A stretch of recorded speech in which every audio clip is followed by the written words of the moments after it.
이 시간 하나님 말씀은 창세기 4장 1절에서 7절입니다.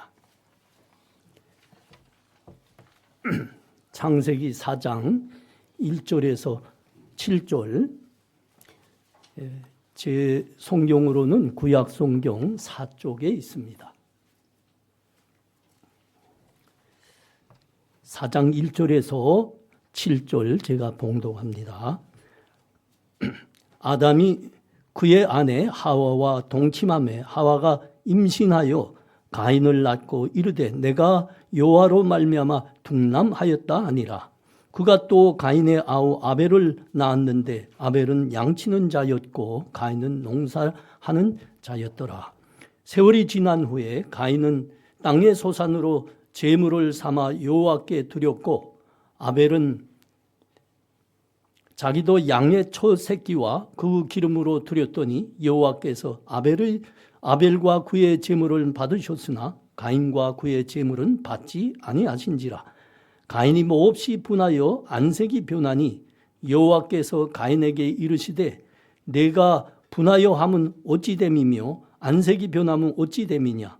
내가 선을 행하면 어찌 낯을 들지 못하겠느냐. 선을 행하지 아니하면 죄가 문에 엎드려 있느니라. 죄가 너를 원하나 너는 죄를 다스릴지니라. 아멘.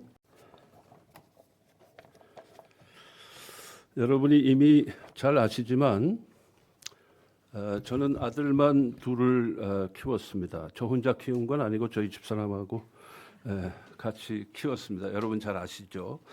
그런데 첫째 아들 이름은 이삭이고 둘째 아들 이름은 요셉인 것도 알고 계시죠? 또 제 이름이 아브라함이 아닌 것도 여러분 아실 것이고요. 그런데 이 이삭이하고 요셉이가 어릴 적에 이게 나이가 1살 반 차이밖에 안 나요. 잘 들립니까? 예, 1살 반 차이밖에 안 나니까 우리 이삭이가 만 4살 때는 요셉이가 2살 반이었어요. 그러니까 1살 반 차이라는 게 지금은 뭐 차이가 없지만은 어릴 때에는 1살 반 차이면은요 생각하는 수준이나 몸집이 상당히 큰 차이가 납니다. 그러다 보니까 아무래도 작은 녀석이 좀 불리하겠죠. 그러니까 다툼이 있으면은 우리 부모된 저하고 저희 집사람은 자연스럽게 작은 아이를 두둔하기가 쉬워요. 어린애가 더 약하니까.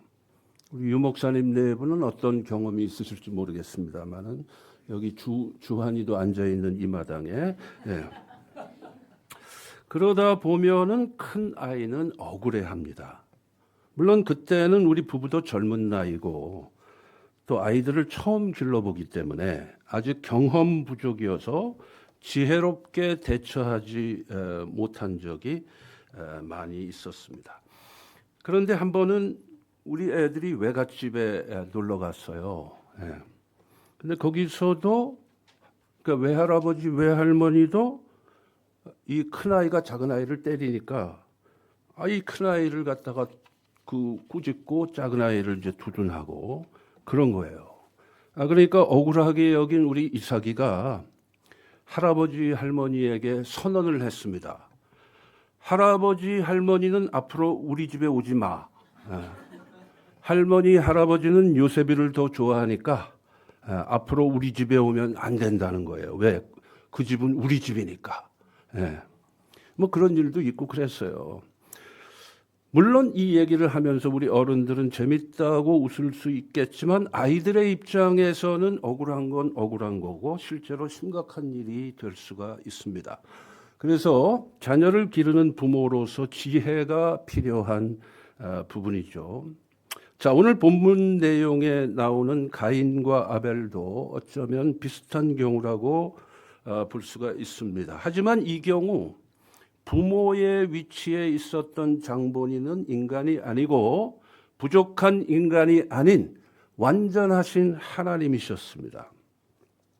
이것은 단순한 그 아이들의 그 경쟁심, 그러니까 영어로 sibling rivalry라고 그러는데 이 sibling rivalry가 아니에요. 물론 가인과 아벨 사이에 시기와 질투 그리고 분노가 개입된 것은 사실입니다. 하지만 본문에서 보여주는 내용은 그보다는 훨씬 심각한 인간의 죄된 본성, sinful nature의 심각성을 보여주고 있습니다. 물론 이 내용을 여러분들은 대부분 다 잘 아시기 때문에 구체적인 설명은 제가 생략을 하겠습니다만은 오늘 본문의 핵심적인 뜻만 집중적으로 상고해 보는 시간을 가지려고 합니다. 자, 오늘 이 스토리의 등장인물이 전부 몇 명이죠? 전부 몇 명입니까? 셋이죠, 셋. 누구예요? 가인과 아벨 그리고 하나님입니다. 자, 가인이 형이고 아벨은 동생이에요. 가인의 직업은 농사였고 아벨의 직업은 양치는 일, 즉 유목이었습니다. 자, 그들이 각자 하나님께 제사를 드렸어요. 그런데 똑같이 제사를 드렸음에도 불구하고 하나님께서 동생 아벨의 제사는 받으시고 형인 가인의 제사는 받지 않으셨습니다. 이 일이 결국 형인 가인을 분노하게 했고 그 결과 동생 아벨을 시기하고 하나님께는 분노를 품게 되고 결국은 동생 아벨을 죽이는 끔찍한 사건이 발생합니다. 소위 인류 최초의 형제 살해 사건이에요. 자, 그렇다면은 왜 하나님께서는 아벨의 제사는 받으시고 가인의 제사는 안 받으셨을까요? 어떤 분들은 그 이유를 이렇게 해석을 합니다. 가인은 곡식을 드렸고 아벨은 짐승의 피를 흘리는 제사를 드렸기 때문에 그렇다는 거예요. 이 어떤 분들이라는 사람들이 학자들입니다. 또 어떤 이들은 심지어 하나님은 농업보다는 목축업을 선호하신다라고까지 말한 사람들도 있었는데 이 사람들도 신학자들이에요. 왜 학자들도 가끔 헷갈릴 때가 있다는 걸 여러분 염두에 두셔야 돼요. 하지만 저는 그 해석들에 대해서 찬성할 수가 없습니다. 양치는 사람이 양을 제물로 드리는 것이 당연한 것처럼 농사 짓는 사람은 곡식으로 제물을 드리는 것이 너무나 당연하기 때문입니다. 또한 나중에 생긴 제사 제도 중에 곡식을 제물로 드리는 제사 제도가 있었죠. 뭡니까? 소제죠. 소제. 예. 더군다나 하나님은 아담과 하와를 에덴 동산에서 쫓아내실 때에 그들의 근본된 토지를 갈게 하셨다 그랬습니다. 그런 걸로 봐서 농사라는 직업이 하나도 잘못될 게 없고 그러므로 농업의 소산물로 제물을 드리는 것은 하나도 잘못될 게 없다. 그런 것입니다. 자, 그렇다면 왜 하나님께서는 가인의 제사는 받지 않으셨을까요? 즉 제물의 연납하심과 연납하지 않으심의 이유는 무엇일까요? 자, 결론적으로 말씀드리면 제물이 무엇이냐가 문제가 아니라 제사를 드리는 사람이 어떤 사람이냐가 문제인 것입니다. 히브리서 11장 4절 참고 구절로 보면은 믿음으로 아벨은 가인보다 더 나은 제사를 하나님께 드림으로 의로운 자라 하시는 증거를 얻었으니 하나님이 그 예물에 대하여 증언하심이라. 그가 죽었으나 그 믿음으로써 지금도 말하느니라 그랬어요. 가인은 옛날 고래 쪽에 죽었지만은 가인이 아니고 아벨, 그 아벨의 믿음은 지금도 말하고 있다라는 거예요. 의미심장하죠. 자, 그렇다면 가인과 아벨의 차이는 무엇입니까? 믿음이죠. 믿음. 아벨은 믿음으로 제사를 드렸고 가인은 비록 제사의 행위는 있었지만 그 안에 하나님을 향한 믿음이 담겨 있지 않았다는 거예요. 히브리서가 그 설명하는 이유가 그거죠. 믿음이 없이 아무리 제사를 드려도 그거는 종교 행위에 불과하다라는 거예요. 믿음이 없이 아무리 주일 예배를 잘 드려도 그거는 종교 행위에 불과하다. 진정한 예배가 될 수 없다라는 거예요. 우리가 다 함께 모여서 예배를 드리지만 여러분의 마음속에 하나님을 향한 근본적인 열정과 사랑이 없으면 여러분은 지금 종교 행위를 하는 것이지 진정한 예배를 드리는 것이 아니다라는 뜻이 되는 겁니다. 아멘입니까? 아멘. 네. 아무리 뜨겁게 몇 시간을 기도를 한다 할지라도 방언도 하고 한다 할지라도 그 안에 믿음이 없으면 울리는 꽹과리에 지나지 않는다. 바울은 그렇게 말씀했습니다. 종교 행위가 되는 거예요. 자, 다시 창세기 본문으로 돌아가 보면은 단서가 또 하나 있습니다. 가인과 아벨의 제물을 잘 살펴보면은 해답이 나와요. 3절에 보면은 가인은 땅의 소산으로 제물을 삼아 여호와께 드렸다고 되어 있고요. 4절에 보면 아벨은 뭘로 드렸습니까? 양의 첫 새끼와 그 기름으로 드렸다라고 되어 있어요. 이게 결정적인 단서예요. 여기서 양의 첫 새끼와 그 기름이라는 말을 주목해야 됩니다. 즉 아벨은 그의 첫 소산인 양의 첫 새끼, 즉 첫 번째 된 제물로 하나님을 영화롭게 했다라는 것이에요. 첫 새끼란 나의 것을 챙기기 전에 하나님의 것을 먼저 챙겼다라는 뜻이에요. 이거를 내 거다라고 하기 전에 먼저 가장 첫 번째 거, 우선되는 거, 가장 소중한 거, 최고의 퀄리티를 하나님께 먼저 떼어놓아서 드렸다라는 뜻이에요. 먼저 감사하는 헌신과 하나님을 그의 인생의 최고의 자리에 모시는 삶의 자세를 말씀하고 있습니다. 하지만 가인의 제물은 무엇이냐? 첫 소산이 아니고 그냥 땅의 소산이에요. 여기에 차이가 있는 거예요. 여기에 결정적인 차이가 있는 거예요. 제물은 가장 소중한 것이어야 하지 그냥 대충 아무거나는 제물이 될 수가 없어요. 굉장히 심각한 이슈입니다. 즉 우리가 주목해야 할 사실은 제물 자체보다는 제사를 드리는 우리의 자세예요. 우리의 마음입니다. 그게 믿음이라는 거예요. 즉 하나님은 예배자의 소홀한 자세를 심각한 죄로 여기고 계신다라는 거예요. 그런데 가인은 하나님께서 자신의 제사를 받지 않으시는 걸 보고 화가 났습니다. 그의 안색이 변했어요. 5절에 있죠. 그러나 하나님은 설명하십니다. 올바른 자세로 제사를 드리지 않는 것이 죄다라는 거예요. 심각한 죄입니다. 자, 그러면 가장 첫째 되는 소산을 하나님께서 기뻐하시고 그렇지 않은 제물을 안 받으시는 이유가 뭘까요? 그것은 우리의 삶이 하나님 중심이냐 나 중심이냐의 차이예요. 자기 중심 속에는 하나님은 뒷전에 밀려 있고 바로 그 속에는 교만이라고 하는 뿌리가 자리 잡고 있는 것입니다. 그게 바로 원죄죠. 교만이 원죄거든요. 교만의 다른 이름이 원죄고 원죄의 다른 이름이 교만이거든요. 그 교만은 뭐냐? 철저하게 자기 중심이에요. 교만이 사라지면 하나님 중심으로 바뀌게 되어 있어요. 아멘입니까? 그래서 그 교만의 결과, 자기 중심의 결과는 두 가지였습니다. 오늘 창세기에 나타난 걸 보면 첫째는 하나님과의 관계의 단절이요, 또한 이웃과의 관계의 파괴입니다. 가인이 그 샘플이고 그 샘플은 아담의 모습의 복사본이죠. 아벨의 제사가 연락된 이유는 하나님을 최우선의 자리에 모시려 하는 겸손함 때문이었고 하나님은 그것을 그의 믿음으로 인정하신 것입니다. 나의 자아가 펄펄 살아있으면서 무슨 제사를 우리가 드릴 수 있을까요? 그렇게 된다면 그 제사가 아벨의 제사가 될까요? 아니면 겉보기로는 제사지만 가인의 제사가 될까요? 자, 그러면 우리의 믿음과 헌신이 담겨 있는 제물이라는 것에 대해서 우리 한번 다시 생각해 봅시다.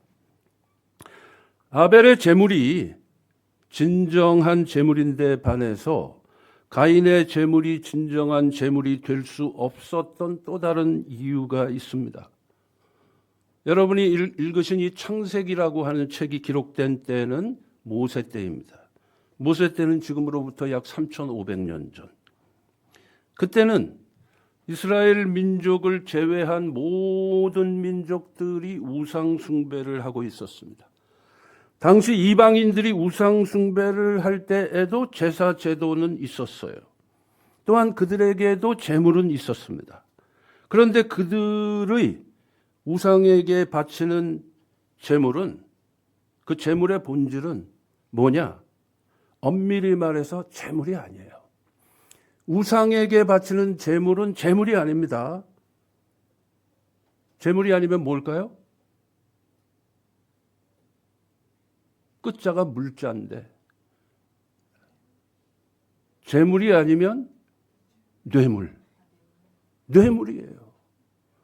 우상 숭배하는 사람들의 제물은 제물이 아니고 본질적으로 보면 그건 뇌물이에요. 왜 뇌물이냐? 여러분, 뇌물 바칠 때의 목적이 뭐예요? 뇌물을 바치는 목적이 뭐죠? 그 뇌물을 바치고 그 뇌물보다 큰 걸 얻으려고 해서 뇌물을 바치는 거 아니에요. 안 그렇습니까? 뇌물을 아무도 한 번도 안 바쳐 보셨나 봐요. 뇌물을 바치는 목적은 그거보다 더 큰 거를 얻으려고 하는 거라니까. 그러니까 그거는 재물이 아니라니까.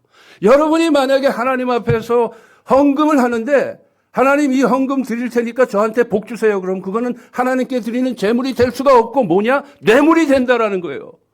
하나님께 뇌물을 바치면 하나님이 좋아하실까요? 그러면 그것은 가인의 제사가 되는 것이다 이거예요. 아벨의 제사가 될 수 없다라는 거예요. 그렇기 때문에 여러분이 어떤 것을 하나님께 드릴 때라도 그 재물이 중요한 것이 아니고 재물을 드리는 여러분의 마음속에 하나님을 진정으로 사랑하는 마음과 열정이 있느냐 이거예요. 그게 없으면 다 뇌물이 된다니까. 근데 이 당시에 우상 숭배하는 사람들은 엄밀하게 말하면 재물을 드린 게 아니고 뇌물을 드린 것이다라는 거예요. 왜? 그들이 소위 말하는 재물이라고 하는 것을 드리면서 이렇게 우리가 재물을 드리니까 무슨 뭐 바알신이여 우리에게 풍년을 주옵소서 한 거거든요. 그렇기 때문에 그건 재물이 아니고 뇌물이라는 거예요. 다시 말해서 기복신앙이죠. Health and Wealth Gospel이죠. 기복신앙의 본질이란 무엇이냐? 우상에게 바치는 뇌물신앙입니다. 하나님을 우상으로 만드는 거예요. 안타까운 일이죠. 잘못된 신앙이죠.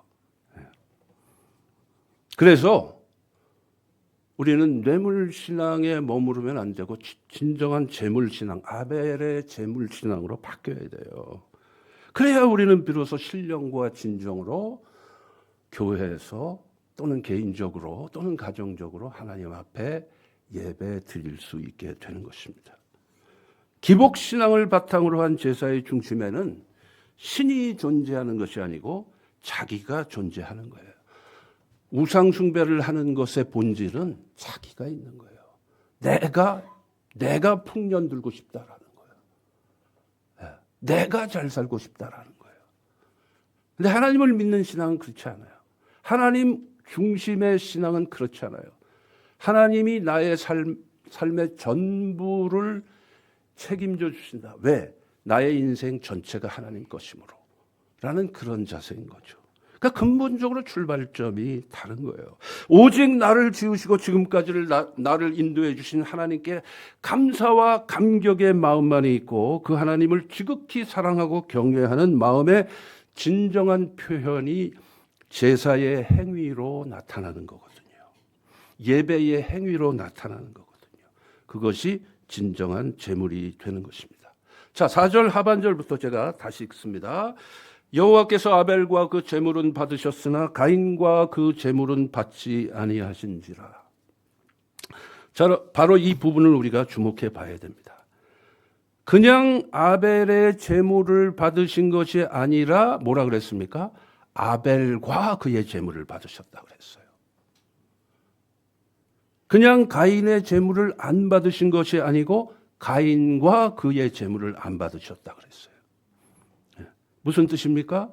하나님은 제물을 받으시는 분이 아니고 사실은 제사를 드리는 그 사람을 받으시는 거예요. 그 사람이 제물인 거예요. 그 사람의 헌신과 믿음이 제물인 거예요. 그 사람의 신앙 고백이 제물인 거예요. 여러분이 실제로 눈에 보이는 제물을 드리는 것은 여러분의 믿음과 신앙의 하나의 표현에 불과해요. 상징물에 불과한 것입니다. 아멘입니까? 네. 하나님이 제물에 탐이 나서 제사를 받으시겠어요? 하나님은 천지 만물의 주인이신데 무슨 하나님이 물질이 탐이 나서 헌금 나한테 많이 해라 그러시겠어요? 그게 아니죠. 과연 첫 소선으로 최선을 다해서 나를 사랑하는 그 모습을 보고 네가 나를 정말 사랑하는구나 연락하시는 게 제사요 예배죠. 제사 드리는 사람의 마음의 중심을 귀히 보시고 그를 받기도 하고 안 받기도 하시는 것입니다. 여러분, 헌신이라는 말의 뜻이 무엇입니까? 헌신. 나를 드린다라는 거 아니에요? 제사는 헌신이어야 하지 뇌물의 헌납이 되어서는 안 되는 거예요. 바로 거기에 가인과 아벨의 결정적인 차이가 있었던 것입니다. 덴마크의 아주 유명한 신학자요 철학자였었던 키에르케고르라는 이름을 여러분들은 아마 들어보셨을 거예요.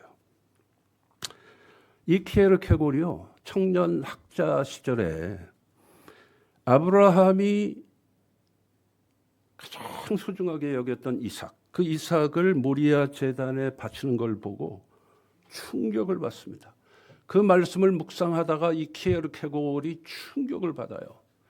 야, 어떻게 그런 일이 있을 수 있을까?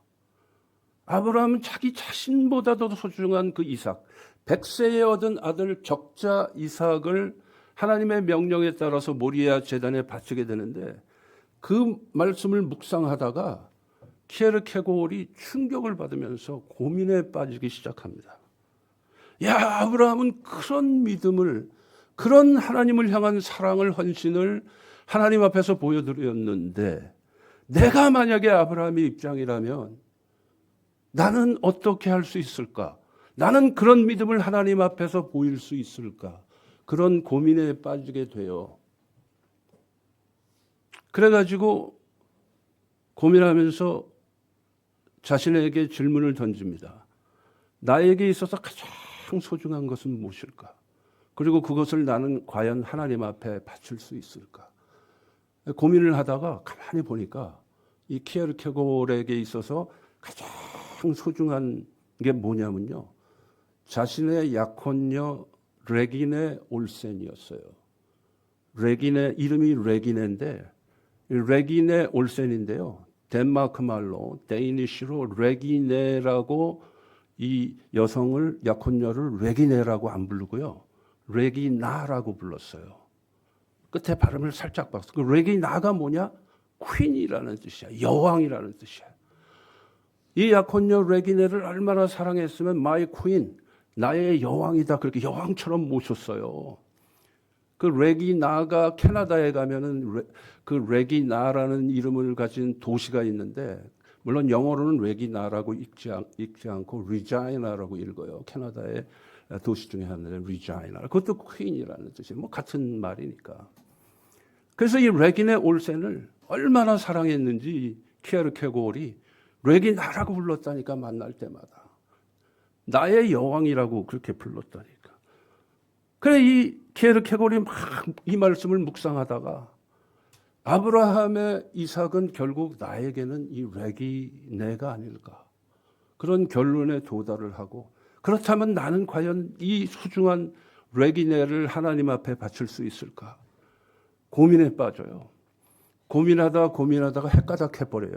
제가 아까 그랬잖아요. 학자들이 가끔 헷가닥한다고. 이 대학자의 역사에 남는 키에르케고르. 그래가지고 고민을 하다가요. 어떻게 하면 내가 이 레기네를 my queen, 내 레기나를 하나님께 바칠 수 있을까? 고민하다가 그 바치는 방법을 택하게 되는데 바친다는 건 뭐예요? 포기하는 거잖아요. 아브라함이 이삭을 포기한 거였잖아요. 포기해야만 모리아 제단에 바칠 수 있었잖아요. 그래서 이 레기네가 자기의 가장 소중한 걸 하나님께 드리는 방법으로 이 레기네 올센에게 파혼 선언을 합니다. 약혼 상태에 있었어요. 그러니까 헷가닥한다니까 이 학자들이. 그리고 나서 이 키에르케고르는 자기 혼자 그 일을 저질러 놓고 나서 막 절망에 빠지고 가슴앓이를 하고 막 주체하지 못하면서 절망의 늪에 빠져버립니다. 그러면서 고민과 고통의 시간을 보내요. 한참 여러 달이 흐른 후에 한 6개월쯤 흘렀나 제가 정확한 거는 기억이 안 나는데 그리고 나서 키에르케고르는 결론을 내립니다. 나는 하나님 앞에서 내 믿음을 아브라함처럼 보여드렸어. 이렇게 결론을 내리고 이제 이만하면 되지 않았을까? 그러면서 레기네에게 다시 편지를 보내요. 우리 다시 시작하자고. 근데 문제는 뭐냐? 그때 레기네는 다른 남자와 이미 약혼 상태에 있었어요. 거기까지는 사실이고 일설에 의하면 이거는 진짜인지 아닌지 몰라요. 일설에 의하면 그 키에르케고르이 레기네에게 그 편지를 보냈을 때 다시 시작하자고 편지를 보냈을 때 그 편지를 레기네는 자신의 현재의 약혼남하고 그 약혼남의 집에서 흔들의자에 앉아서 그 조소하면서 그 편지를 읽었다라는 설도 있어요. 근데 중요한 건 뭐냐면요. 키에르케고르의 하나님을 향한 그 무조건적인 열정과 헌신. 그거는 하나님께서 분명히 받으셨을 것 같아. 그것은 받으셨을 것 같아. 그것은 진정한 재물이거든요. 아벨의 재물이거든요.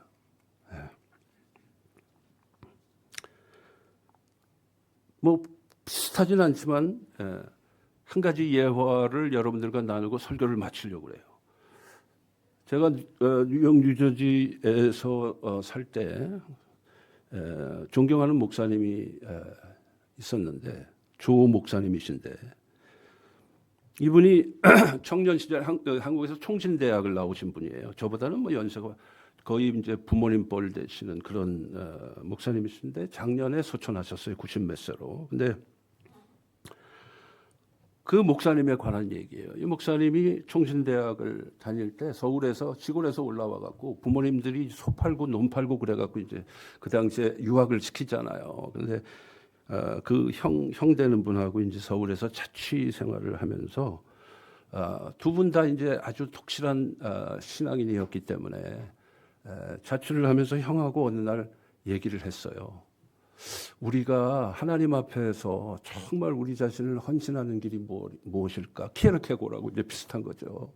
그러면서 하나님 앞에서 우리가 정말 헌신하는 그 믿음을 한번 보여보자. 그래갖고 시골에서 부모님들이 보내준 한 달 생활비를 전부 교회에다가 헌금을 하고 한 달 동안 밥을 쫄쫄 굶어가면서 고생하면서 그러면서 이제 보낸 적이 있어요. 근데 그냥 우리가 들을 때는 재밌는 얘기일지 몰라도 막상 여러분이 그 상황 속에 있다 그러면은 어떨까요? 하나님께서는 그러한 순수한 신앙의 모습을 보시지 않았을까요? 네. 근데 그 조 목사님이 얼마나 참 순수하고 순진한 분이시냐면 그때 이제 신학교를 졸업하고 부모님이 정해준 그 여성하고 한 번 손을 보고 결혼을 했대요. 그때는 그게 가능해요. 지금은 거의 불가능하지만. 네. 그 결혼을 했는데 그 당시에 결혼을 하면 이제 그 첫날 밤을 맞이하는데 막 사람들이 그 옛날에 저 창호지 이렇게 구멍 뚫어갖고 막 이게 들여다보고 여러분들은 뭐 영화나 뭐 드라마에서만 사극에서만 보셨겠지만 실제로 그런 거야. 사람들이 막 구멍 뚫어갖고 막 들여다보고 막 이제 이런 상황이 된 거예요. 그러니까 그 사모님이 이제 성이 설씨인데 설씨예요. 그 당시에 뭐 전도사님이었겠죠. 이게 지금 이제 막 결혼해서 부인된 사람한테 설 선생님 이럴 때는 우리가 어떻게 해야 되는 거죠? 이럴 정도로 순진한 분이에요. 그런데 체구도 작으시고 말이에요. 그런 분인데요. 목회를 아주 정말 멋지게 하셨어요. 멋지게 하셨어요. 막 큰 교회를 목회했다는 게 아니고요. 한국에서도 신용산 장로교회라고 거기 담임도 하시고 그랬는데 저는 이런 분이 참 멋있어요. 그 순수한 하나님 앞에서의 그 순수한 열정과 그 순수한 믿음 이게 참 멋있어. 신앙인으로 참 멋있는 모습이에요. 그게 아벨의 모습 아니었을까요? 그러한 모습이 아벨의 제사 아니었을까요? 네.